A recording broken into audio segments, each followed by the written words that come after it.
Hello, I'm Dr. Michael Bookhardt. Come join us at our newest clinic location at Good Faith Wellness Center. We provide compassionate health care for your entire family, from virtual visits to office appointments. We're committed to providing the best care. We accept all insurances, and we provide monthly wellness plans. Let's start your family journey to a healthier, happier life. Schedule your appointment today, and remember, true wealth begins with good health. All right, good evening, everyone, and welcome to another episode of Telehealth Tuesday. I'm Dr. Michael Bookhardt, and I'm your host for today's episode. And tonight, we have an amazing episode lined up just for you. But look, before I tell you all about our next guest, I want to let you guys know that Telehealth Tuesday can be viewed on multiple platforms, but most importantly, Dr. B TV, that's DOCTOR, the letter B as in boy, TV on YouTube. So make sure to share, tag, like, follow, and most importantly, hit the subscribe button to make sure it really counts. You can also catch us on Facebook, Instagram, and follow our clinic pages, Good Faith Wellness Center on Instagram and Facebook alike. We'll tell you all about our plans later, but I want to get right to it. Man, this is one of my most admired and favorite singers, songwriter, recording artists. And it's just an honor to have him here. I want to tell you guys all about Matt Cusson. Did I say it right, Matt Cusson? Awesome. Well, Matt Cusson, Grammy nominated, multiple award-winning singer, pianist, songwriter, producer, and arranger. In addition to recent tours with Christina Aguilera, Dave Charles, Chris Bodie, India Ari, Javier Colon, Matt has worked with many of the world's biggest stars, including Stevie Wonder, James Taylor, Megan Hilty, Anderson .Paak, CeeLo Green, Leslie Odom, Billy Porter. We talked about Dave Cos, and of course his mentor, Mr. Brian McKnight, who I also know, and whose father attends my home church, Mount Sinai SDA Church in Orlando, Florida. So you've heard him here, you've heard him everywhere, man. This guy is all over the world. I want to get right to it because we don't want to waste any time. Ladies and gentlemen, stand and cheer for the one, the only, Mr. Matt Cusson. Give it to him.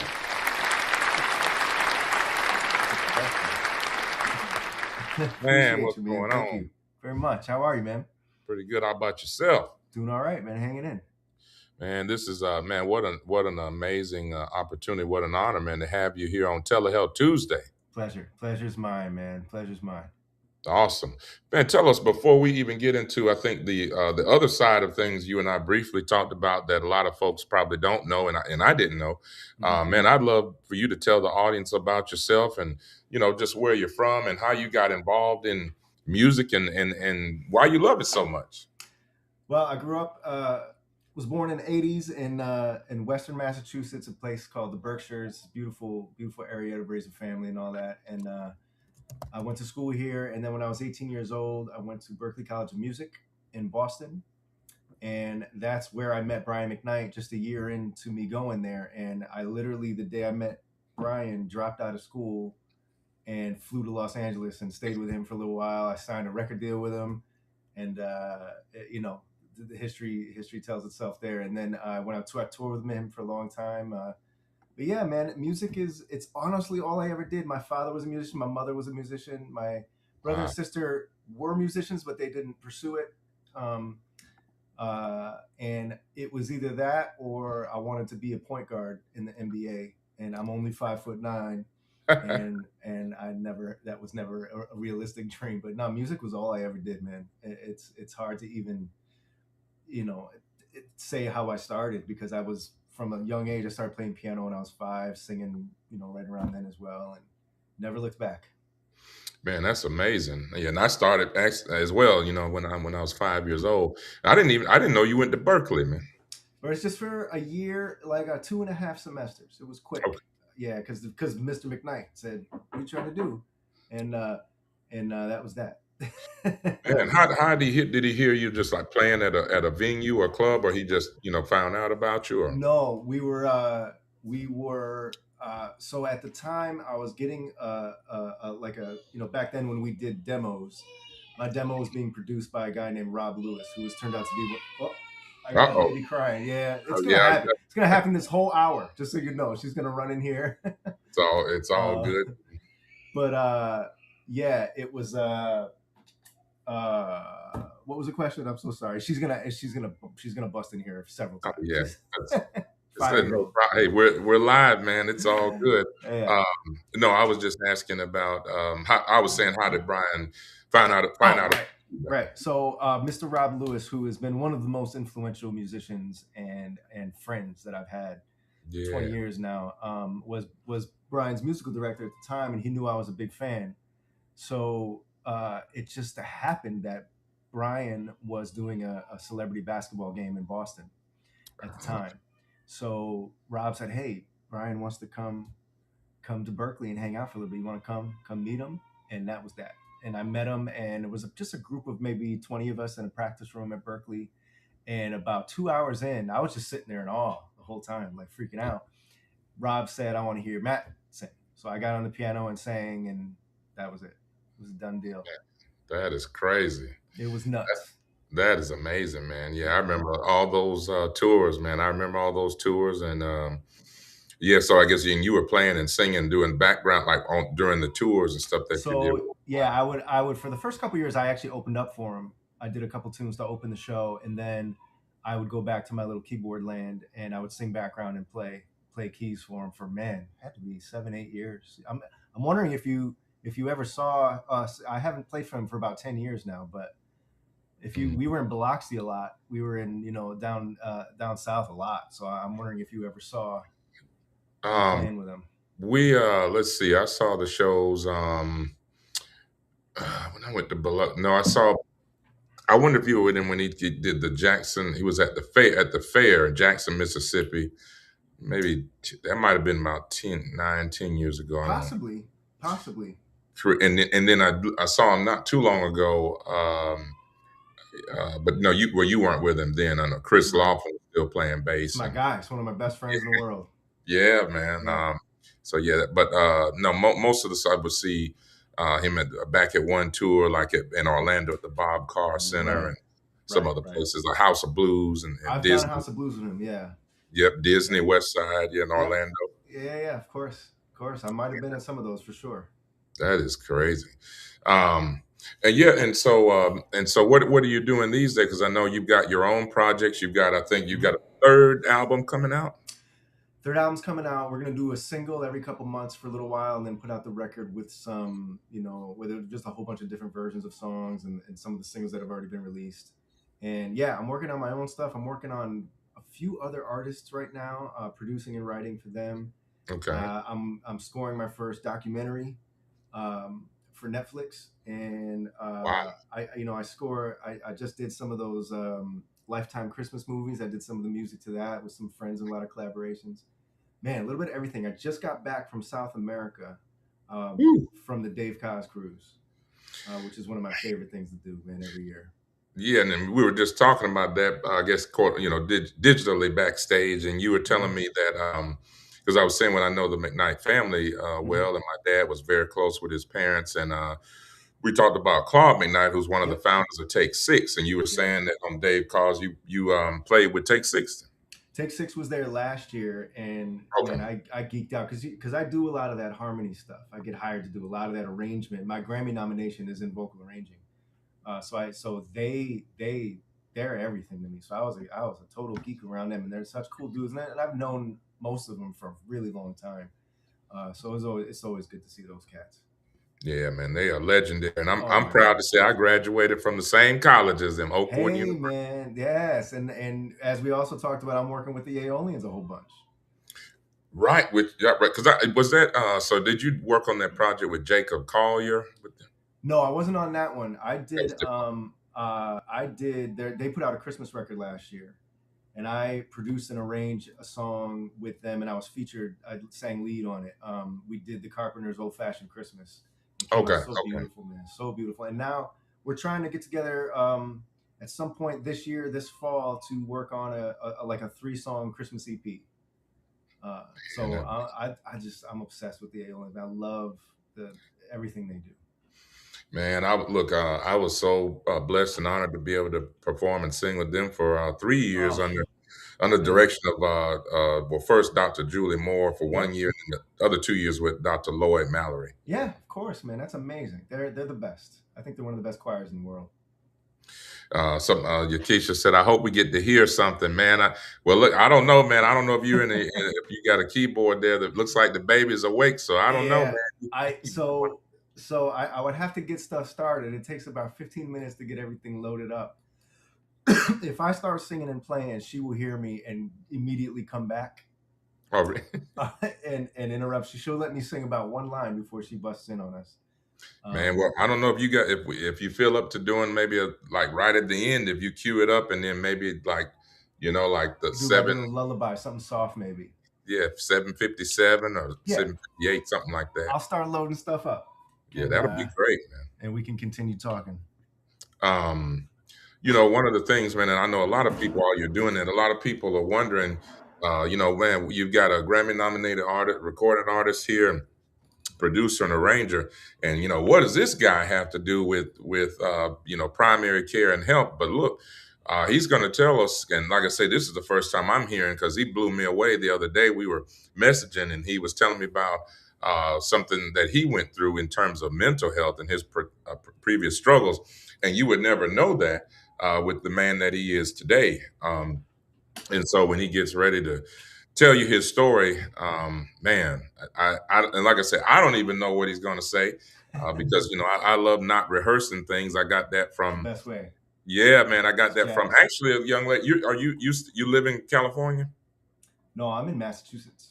Oh, I you're did live okay. in I lived in California for a long time, but I'm back east now. Okay, I was gonna say. Well, okay, I was gonna say in California, Glozell Green. I don't know if you know her, a comedian. She's the one with the green lipstick and all that. Oh yeah, yeah, yeah. Yeah, so I interviewed her. She was a friend of the family. My dad was good friends with her folks and took care of Okay. them from medically. And Glozell told me because I was kind of geeked out with interviewing her, and she's got Mhm. 4 million followers on YouTube, Right, right. and she was like, man, Doc, come on, man, Mike, don't even worry about going over any questions with me. It's going to take away from it. She was like, get off Oh my yeah, feet. Yeah, man. As a jazz musician, we don't ever rehearse, man. Never, ever, ever. When I toured the McKnight, our rehearsals were sound checks.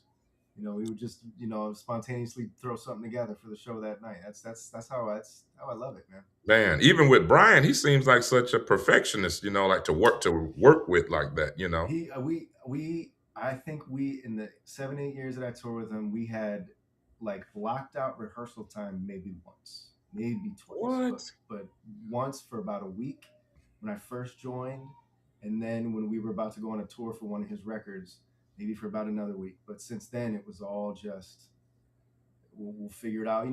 He's got. I'm an ear player, so I can pretty much hear anything and play it, Hmm. and he's the same way. Chris Laughlin is the same way. It was just a bunch of cats that we knew each other, and we had been playing together for a few years at that point. And if you throw something at us, we'll figure it out. Yeah, man, that was crazy. Yeah, there was a big guy, man, used to do a security, big guy named Sly. Was he? No, I know Sly well. Yeah, Yeah. yep, yep, Okay, yep, okay. yeah. Good Man, people, that's man. All crazy. good people. That's a good deal. Well, man, I don't, if now's a good time as ever to, I don't know if you want to transition and tell us about your journey through the mental health jungle, if you Sure. will. I think it started at a young age. I was always an outcast from the early elementary school years to even now. Uh, and as you're a kid, it's hard to be an outcast. It's really hard. All I wanted to do was play music and talk about Miles Davis, and every other kid didn't.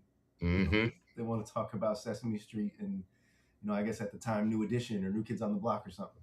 That's right. That's right. So I was always an outcast. I had friends. I was always a nice kid. I was always incredibly shy, which Hmm. between everybody here, my daughter is dealing with that now. She's figuring it out. So she's got her daddy's shyness. But going through high school, I got really deep into music at an early age. And when I was in high school, I knew what I wanted to be. I was like, it's either music or nothing.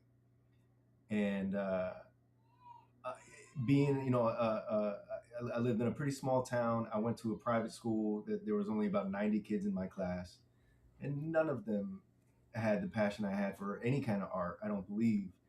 And from there, I went to Berklee College of Music, and that felt like home because finally I'm surrounded by people from all over the world that are better than me at music. Mm-hmm. And I finally met some lifelong friends there. And when I left to sign the record deal with Brian McKnight, that's when the journey started. And I was always self-conscious. I always felt, first of all, imposter syndrome. I never felt like I belong. I still don't. I still deal with that every time I step on a Even stage, now? even now. Wow. Every time I step on a stage, every time I do anything, I get self-conscious. I mess up a lot because I'm like, I don't belong here. I don't, this is so strange. I feel like I'm putting an act on and they're going for it. I'm fooling everybody. Um, and then as you know, you're growing up and the pressure from other people and the pressure that I put on myself to be a quote unquote rock star, when those dreams started, when I started to realize, 'cause I had maybe 3, 4 record deals from major labels, not even including McKnight, in my late teens, early 20s, and nothing panned out. And for people that know, the music business is pretty mean and pretty ugly. Mm-hmm. And the things that they would say about me, and the things, and I was always, like I said, I was always pretty shy. I was always nice and polite. And when people are harsh on you, I'm like, what is this? I wasn't prepared for it. Cut to my mid 20s or so is when I really got incredibly anxious and depressed, and I felt like even more of an outcast. Hmm. And I think when the dreams don't come true, and then you're all in your head is saying, well, why? I must not be good enough, or I'm not. And I really, to this day, when I tell you how hard I am on myself, you would send me right back to a mental home. Like it's Oh, my wife deals with it. I don't know how she deals with it, but it's constant. And but I know how to deal with it. I've learned how to deal with it. I've learned how to wow. put it in perspective. So I did some, I'll say in my mid 20s when things were not panning out the way that I had hoped, I did some incredibly dangerous and reckless things. Hmm. And I was seeing several different psychiatrists, and they put me on every drug known to man, Wow. from as hard as lithium. Um, and I did some of that dangerous stuff, and my therapist was like, "I think you should take some time." And I went to a mental home for about. I honestly don't remember. I was not, and the other thing about it is that they put me on so many drugs that I don't remember some of my mid 20s at all. So I went to a mental home for a couple weeks, Wow. and then when I left there, it was outpatient stuff for a couple weeks. And I actually, when I got out of the mental home, was when I was my worst, because I'm like, what have I become?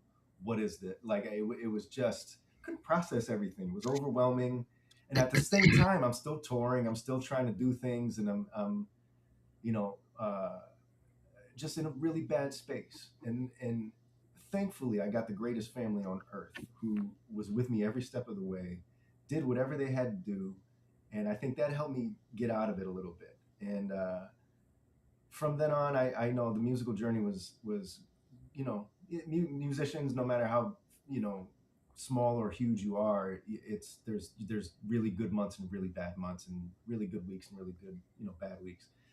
And it's like that, and that's just the way it is. It'll be like that forever. So when I got out of the mental home, I was really, I think I laid on the floor of my bedroom in the dark for about 3, 4 days straight, Wow. till my dad came in and said, "All right, get up, we're gonna go." And he took me. I don't even remember where he took me. He took me somewhere beautiful, and we talked. And I think I just needed that to get out of my own space, and to hear someone else talk. And he was telling me how he's been through stuff like this, and not quite to this level, but I don't know what it was in my brain that just kind of flipped and put things in perspective. That doesn't mean I still don't deal with depression and anxiety, especially. Um, but I stayed on drugs for a little while. I moved to LA to do the Brian McKnight television show, which I was in the Oh. house band. And yeah, we did about 5 episodes before it got canceled, unfortunately. And Hmm. but I stayed out there for a little while. That's where I met my wife. And Amen to that. hey, man, that when I tell you, I know I depend. It's part of my healing, man. She saved me. I credit her with a lot of saving me from myself. And from there, I signed. Excuse me. I actually signed a record deal. Went on a 35 city tour with her. And if you don't know if she's the one for you or he's the one for you, go on a 35 city tour across the country with him, Oh because man, it was man, just the two of us. I mean, there was a lot of promoters and bands coming in and out, but it was just me and her. And when I tell you, we had the best time ever, like wow, laughing. And by the time the tour went from San Francisco down to Southern California, all the way across the southern United States and up all the way up to Maine. By the time we got to Maine, wow, one of my favorite places on earth is Algonquin, Maine. It's just beautiful on the coast, gorgeous, great, fish and seafood and all that. I proposed to her and she said yes. I was like, this is I can't live another day without you. And she knows what I've been through, and she's a rock, man. If I'm a flimsy piece of paper, she is my rock. And then when we had my little girl, we moved to New York. My wife from Los Angeles fell in love with New York and New England, and ended up working a ton in New York. She's a model actress herself, and she got okay, a ton of work. And she had fell in love with New York. And I've always been a New York guy, so we lived in New York for about 8 years. And then when we had the baby, we moved back up. So we're like 2 hours north of New York, so that my daughter could know her family and grandparents, and we could get a little help if we needed it. But yeah, the mental stuff is, I know I'm not alone, especially in entertainment. that's right, And absolutely. oh man, so I try to put it all in perspective, and I deal with it, and I have things that I do to help. When I was unfortunately in my early 30s, I found alcohol as a depressed person, Mm. and I got really into way too much heavy drinking, and I'm finally off of all that. Man, Uh, praise you God. know, yeah, thank God. And the most I'll have is a glass of wine at a holiday at Christmas time, and I can control it. But it's that was scary because I was drinking way too much. And if you listen to my second record, which I actually don't play a lot, because it's about a lot of that. One of the songs I sent you is a song that I actually wrote in the mental home when I was there. Right, okay, okay. Yeah. And then another one I started to write there, and I finished it, and that won the John Lennon Songwriting Award. So that ended up doing it. And Brian McKnight presented it to me, which was incredible. So everything, man, it's all a part of the journey. And I'm thankful for all of it now, because now I can talk to you, and I've helped a lot of people who are going through the same, a lot of young musicians. Like I'm there for them for whatever any need they have. And I'm still, I say in my life right now, I got close to 10 younger musicians in their early 20s that are dealing with all the stuff that I was dealing with. And I'm trying to, Mm. just talk them through it, because I believe talking about it, it not only does it help me, but it lets people know you're not alone. Hey, we're in this together, man. Let's just, life is too fragile. Let's Mm. let's let's do what we can, and try to smile through the whole thing. Man, I really appreciate the transparency, man, and being open and honest about it, because I know that it's not easy. I know that you were saying that you do kind of mentor some younger people, and Hmm. but to be on any platform of any size to talk about mental health, and going to a mental home, and being on multiple medications for that. I know a lot of people across the world, and particularly in a lot of minority communities where Oh yeah. we talk about the religious Hmm. ways to deal with things, but we shy away from people who literally, some people do need uh, to be in institutions, or need to Yeah. be, as we say, kind of straightened out and balanced and on mood stabilizers, Right. and people don't realize that, like you said, more people deal with this thing, and these are our neighbors, our church members, folks we work with in the hospital, Yep. That's it. your friends. And a lot of people just are not, they don't feel comfortable opening up and talking about Right. this. So I Right. think that's, yeah, man, that's Oh, I'm so happy to, man. Yeah. No problem. and if you wouldn't mind, one more thing on that topic, do you mind sharing like one coping mechanism that you have that you might share with these young musicians out there? One coping mechanism that helps to kind of recenter you, and helps to keep you balanced. Yeah. Well, it's not alcohol. I'll tell you that much. That was Okay. poison. That was absolute poison. Yeah, I yeah. thought it was. When you start, it's like, oh, this makes me feel great. You know Make what I you mean? feel good. But quickly, my doctor was like, okay, your stomach lining is tearing apart. Your liver, your numbers are up. So I was going through all that Mm, stuff. It was taking a toll on my voice. So that's definitely not the answer. And a couple of the younger people I'm working with they're dealing with that now too. So I'm okay. trying to help with that as much as I can. I'm not professional or anything, but at least I'm an ear or a shoulder. Yeah, Um, uh, I read a book not too long ago called The Artist's Way, the art of, and I'm sorry, it's called The Artist's Way. the It artist was way. recommended to me probably by 10 other musicians, and some of them like really, really big celebrities. And I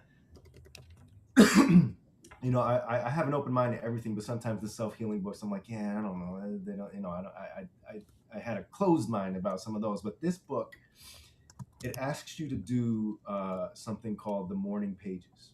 Now I've tried, I still do therapy. I've tried all the meditation stuff. I've had the hardest time shutting my brain off. It's still I'm a terrible, I suffer from insomnia, all the stuff. Hmm. Um, the Artist Way just says 20 minutes in the morning when you wake up, just write. It doesn't matter what you write. And a friend of mine, actually, while I was in South America, says that I seem like I have a lot in my brain, in my heart. I love really hard, and he noticed that. I'm very passionate, and he Hmm. feels like there's a lot of stuff in me that's either not coming out or I'm too scared to let it come out. In these morning pages, I sat down and wrote. In the first couple of days, I was like, okay, whatever. But now I'm using it, and what it's becoming for me is this way to empty out some thoughts, no matter if they're ideas or completely negative thoughts. And I sit there and I write. And even if I have nothing to write, I find something to write about. And it always opens up another section of my brain that was either closed or just unwilling to come out. And Mm. I will say that that's one thing that I've noticed. I've been doing it now for a few months, and I've been in a better mood every day that I do it. There's a couple of days I can't do it because of traveling and stuff, which no excuse. I should still find time to do it. Um, but it's been a way to just wake up with an emptier brain. If that sound, I don't know if that sound even sounds good, but wake up with less stuff on your shoulders, less stuff in your less weight, I guess. And it's really really helped. And I now I look forward every morning to doing it and just seeing what things will come out. It's actually helped with lyric writing. um, it's made me a little more vulnerable, and I'm good with that. Like it's really just been a way to just write down some stuff that may have never come out otherwise. Man, that's excellent. And I know we're kind of short on the time. Um, I wanted to shift gears, kind of going back to the musical side and the Hmm. fun stuff.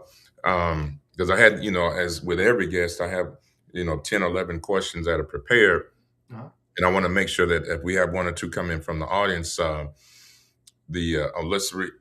Miss Baker says, "I love to hear people's stories. Life is so beautiful, and having the ability to choose, change, and cope is outstanding. And you never gave up. I'm so glad and grateful to see the balance you have created in life, and may God continue to bless you and your family." Oh, thank you. Likewise, Miss Wonderful. Baker. That's Yeah, beautiful. thank you for that. Um, Absolutely. well, a couple of questions, just music questions, man, because like I said, we know a lot of the same people, and you've actually, played with them, um, which is amazing to me. Man, what's your favorite keyboard? Man, when I used to do gigs and have a band, I love that Motif ES8, man. That's the last Oh board no, that I man. purchased a long time ago, man. Yes. Yeah, that man, it went from the Triton, the Korg Triton, Yep, I have that. Yeah, 1982. Yeah, man, that thing, I still hear sounds on the radio from that yeah. keyboard. And then it went from there to the Motif. And I had Hmm. the Motif for a really long time. I had the ES8, and Yeah, from there it went to the Nord, the Nord. um, Yeah.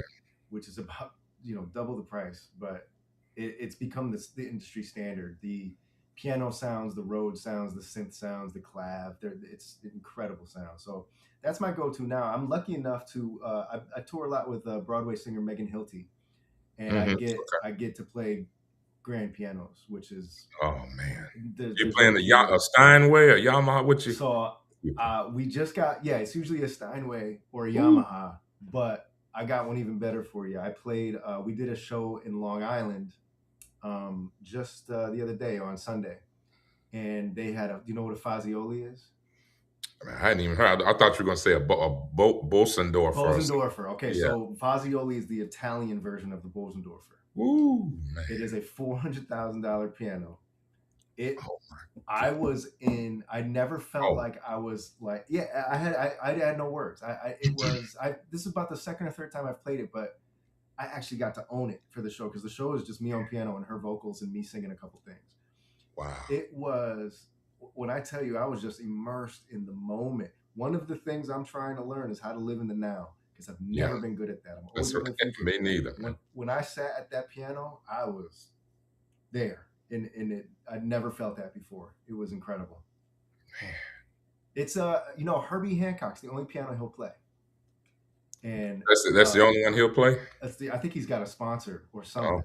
goodness. And I just played a jazz club in New Hampshire called Jimmy's Jazz. It's a new club, and he opened it a couple years ago. He was the first artist to play, and they had the helicopter, a Fazioli, in because it's on. I think it's on like the seventh or eighth, fifth, sixth floor of the building, and they have a beautiful Steinway.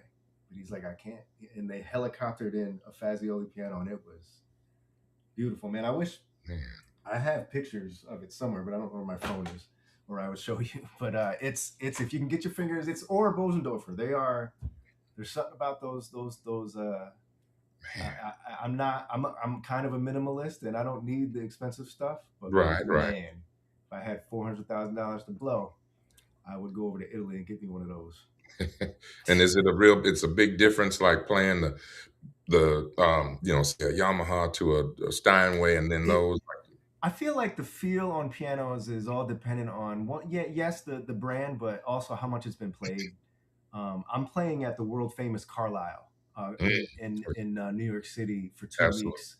Yeah, in June, and they have probably the most beautiful Steinway, one of the most I've ever played. And Oscar Peterson had his hands on that one, and Bill Evans played that one. Woo. That piano has been there for years. Nothing wrong with a Steinway either. But the feel on the Fazioli, it was new, so it was a little tighter, but Hmm. it didn't matter, man. The sound was just stunning. It was incredible. Man, that's awesome, man. We just had to talk a little for those of you out there Yes, that may please. not be. Yeah, we had to talk a little shop there, man, Yeah, because man. All day, uh, whatever you need. Look, I can talk gear. Yeah, I'm a studio head too, so a lot of my work is in the studio these days, and I've just been trying to get up on the latest studio stuff. And I'm a mixing engineer as well, so all the latest plugins, all the stuff, man. I'm a geek. I'm a music geek for sure. man, look, I know this is really the first time we met, but look, man, I feel like we're developing a bond and friendship. I'd love to Let's meet you, go, man. I'm gonna come out maybe one of your shows or something please. somewhere. I know I'm gonna probably be there anyway, just as Yes, sir. as a fan or something. So, man, I'd love to meet you. Well, you got tickets anytime you see me near you, man. Well, I'll be in Florida this weekend, but that's nowhere near you, is it? It's not that close to you, right? Where you No, live? yeah, but I'll be there next week, actually, man. So we just Of missed it. course, of course, of course. That's all right. What We'll connect. what city are you going I'm to? doing Friday is Aventura, and Saturday is Palm Beach, West Palm Beach. Okay, okay, Yeah, and then I'm okay, flying right back up here. gotcha. And then man, I like that. So that the CD where I attached the song to your when I did the Instagram, that it had like a blue cover to Yeah, it. yeah, Is that yeah, yeah. that's your second? That was the With second one. Yeah, and one? that song is one of my favorite ones. I appreciate you posting that. It's so Yeah, long, yeah. so soon. I wrote that song when I was in LA and I signed that record deal, and me and my wife left Los Angeles. She was born and raised, so I wrote that song for her as she was saying goodbye to her friends and family. Mhm. So that whole song, if you re-listen to the lyrics, is about her, re-navigating up to the Northeast and dealing with winter and all that stuff. Yeah, yeah, that gives me different perspectives. So yeah, Yeah. now I have to definitely go back and listen to it, man. Yes, sir. And and then before we go to the you performing and singing, um, you know, would you say that music has had? I mean, I know the answer is probably an obvious one, but so let me just rephrase. How would you say that music has truly impacted you from just an overall health or mental health standpoint? Like Hmm. you know, It's music does something to me that no other, maybe it's outside of my wife and daughter, that I've never. There's no words. No words have been made for it. It's like when I'm playing that piano, or I mean, I cry mm, constantly over the right chord change, or the way somebody's saying something, or I listen to a lot of classical music lately, and there's sometimes it'll just go from one section to another movement or whatever, and I'm just mhm, a baby. um, it's definitely healed me in a million ways, as well as the business of music has been mhm. almost everything wrong with the inside of me. But music itself, uh, there's no better therapy for me than sitting alone on a piano and playing, and with no, I'm not writing a song, I'm not learning a song, I'm not showing off, I'm just playing. There's no better therapy Mm. for me than that, and humming along every once in a while. Playing piano with no agenda is the greatest form of therapy for me. Yeah, that's awesome. And who's been and of course we're not trying to single out anyone, so maybe we'll even Sure. say your top three favorite artists to perform Oh, alongside, to man. perform with Yeah. Megan Hilty, Okay. who's the one I'm on tour. So I'll be in Florida with her this weekend. Just one of the most phenomenal, not only singers and artists, but people. And I'm come to find out that the music business is full of vultures. Oh, If you can find that angel, which I did, Megan has been nothing but an angel for me. Obviously Stevie Wonder. I think I oh, blacked out during that performance. I was so excited and scared at the same time. And then when I came to at the end of and I had, you would appreciate this. I had five keyboards, so one, two, three, four, five, and oh every my song we played goodness. together was all, I was all over the map. And the first thing he told me was, "Matt, hey, good to see you again." I had met him before. He's like, "Good to see you." It was his joke. No, that's Uh, it's a joke. yeah. And then he says, "Follow me," and he starts playing, I think, Spain from Chick Corea. So I started playing Spain, but then he starts playing it in a different key, and I'm like, "Well, I'm done." Yeah, right. Stevie, It's hard enough to get Spain in one right? key. Let's not. He did this. Does the same thing with giant steps, like every key, like solo over it, like it's crazy. So Stevie, and then I gotta go, man. Oh, Or if so many if you want to do songs. more than three, man, hey, feel free. James Taylor was a dream come true. Oh yeah. Um, that guy is a legend. I mean, I played with him two or three times, and every time was different and had its own special story to it. Brian McKnight, obviously, my nickname for 10 years was Brian McWhite Brian, because I because I played a lot like him, I sang a lot like him, so yeah. that was the nickname. Christina Aguilera, right before the pandemic, I was on tour with her for a long time, and I was hired to sing a duet that she had previously released. So Oh, yeah, literally I saw that. 10,000 people, and I'm holding hands with Christina Aguilera with two spotlights on us, and it was crazy. That Um, is but insane. honestly, it's hard to just pick a few because I just love music, and I love the art. One of the things that's helped actually with mental health as well is the art of collaboration, man. Is there's It's everything, and finding that community, not just as people but as musicians that can find community in a chord, groove, or anything like that, is I take something from everybody, Mm, even if it's a bad performance. I take something, and I love them for collaborating with me, and it's all love, man. And yeah, though I'm sitting here listening to some of my favorite people to play with, there's not a single musician that I've regretted playing with, or didn't learn something from. So man. we That's all. got to play together at some point. Yeah, man. We got to. Hey, look, I'm now. Look, I'm rusty now. I'm rusty, That's but okay, man. I That's just okay. that We can show each other some tricks, I'm sure. man, that would be a dream come true, man. I'm gonna hold you to that now. But that'll happen. And then you ask me next time we do this, some of my favorite musicians to play with, and I will say, Dr. Michael Bookhardt Oh man. was on the top of my list. Was on the top of my list, no Oh doubt. man. This look, he knows what to say, people. He knows what to say. I paid him for that, okay? Been here before. No, it's all good. I'm serious, man. We'll make it happen. Let's do it, man. Well, I know you've got a time constraint, man. I'd love to before we because I think you were right on the dot, right? You said right on the. Yeah, I just gotta go. I gotta go. We got a few more minutes, but I gotta go let my wife off the hook for a minute.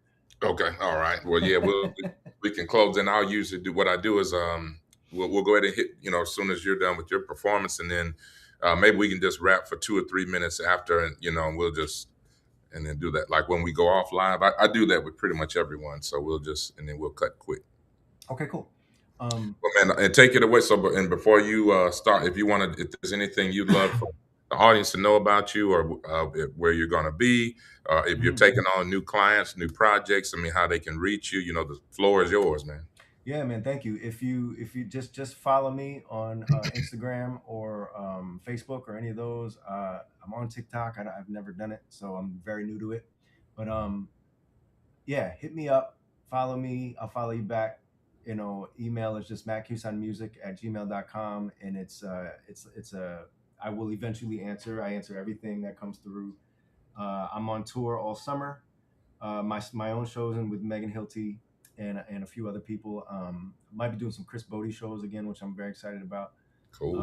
I'm gonna start throwing singles out every couple months starting very soon within the next few months. So my first one being, I got a beautiful version of What a Wonderful World that I did with a Bulgarian symphony orchestra.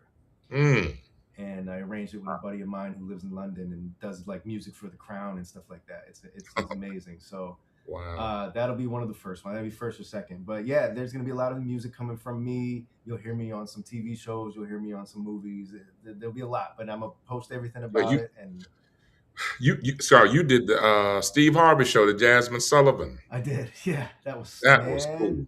So, let me add her to that list too, because that was cool. Oh my God, the singing on that woman blows me away. Like, I wish if I could sing like that, I wouldn't worry about piano or anything else. You wouldn't, yeah. Wouldn't have to. That's cool. How was Steve Harvey, man? The coolest. So cool. So cool. He actually came up to me like he didn't have to do that. He came up to me and said, "Man, you sound real good, and thanks for," because at the end he was like, "Man, go ahead," and I was kind of like, "Uh-oh." We followed each other, and that was really cool. He was so cool, man. Yeah, man. Awesome. Well, man, I'll let you take it away, man. Let's see what I can do here. First I gotta make sure this works. Okay. Let me see here. This. All right, so I'm gonna turn speakers on, so we'll hear you. You might hear an echo. Okay. But I'll just sing a quick bit of that little song that you posted. Okay. If I can get this to work. What is happening? I'm wondering if something we're doing on our stream is not letting the sound come through. Oh, you're trying to play it through the. Oh, there we go. Okay. Can you hear that? Yeah. Okay. Yep. All right.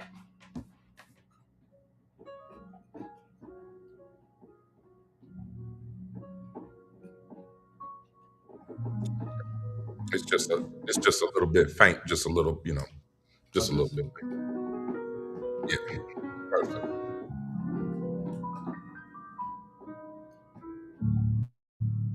So long, so soon, we'll meet up again. We'll remember when, how long, till then, as we become who we will be. Don't forget about me.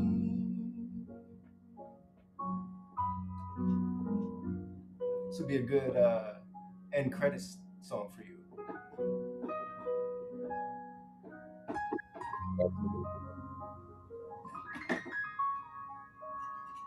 There you go, man. Before my daughter comes in here, man, that's amazing. That sounded better than on the record. Hey, man, I love live. There's nothing like live. That is awesome. Well, look, I think that's we're going to end on that note, folks. And Matt, yeah, I mean, if My you'll man. just, I'm gonna do my closing quickly, and then we just let's if you'll just Do your hang back thing. real quick. Yep. Well, ladies and gentlemen, give it up for Matt Cusson. Appreciate it, man. Thank you guys so much for tuning in, and thank you for having me, bro. Man, that was amazing. And so, like we said, hey, you never know who you're going to see it right here each and every Tuesday, 7 o'clock p.m., Telehealth Tuesday. So, look, next time, don't just be selfish. Bring a friend. Don't only keep this to yourself. Bring a friend with you. And so you can share the good news of Telehealth Tuesday. We're all doing this because this is how we give back to the community. And these amazing guests, like I said, nobody is being paid or compensated. They're doing this again as their form of ministry and to give back to the community. So next week, we're going to keep on going higher and higher, as we say each and every week. We're going to have another amazing guest. Won't even tell you who it is because you got to go to Dr. BTV on YouTube. Make sure to click subscribe so you can follow, get all the updates. And also, lastly, Good Faith Wellness Center, Lakeland Drive, Flowood, Mississippi. If you have insurance, we are taking new patients. If you don't have insurance, we're still taking new patients. We have our own plans, $99 a month for individuals. That's unlimited visits, $99 a month. Family, 2 people or a couple, 179, and family of 4, 229. You'll never find that deal anywhere. We just wanted to make it so that nobody has an excuse not to have a primary doctor. So, all right. So again, God willing, we'll see you again always on a Tuesday. And always remember that true wealth begins with good health. See you next Tuesday. Hello, I'm Dr. Michael Bookhardt. Come join us at our newest clinic location at Good Faith Wellness Center. We provide compassionate health care for your entire family, from virtual visits to office appointments. We're committed to providing the best care. We accept all insurances, and we provide monthly wellness plans. Let's start your family journey to a healthier, happier life. Schedule your appointment today, and remember, true wealth begins with good health.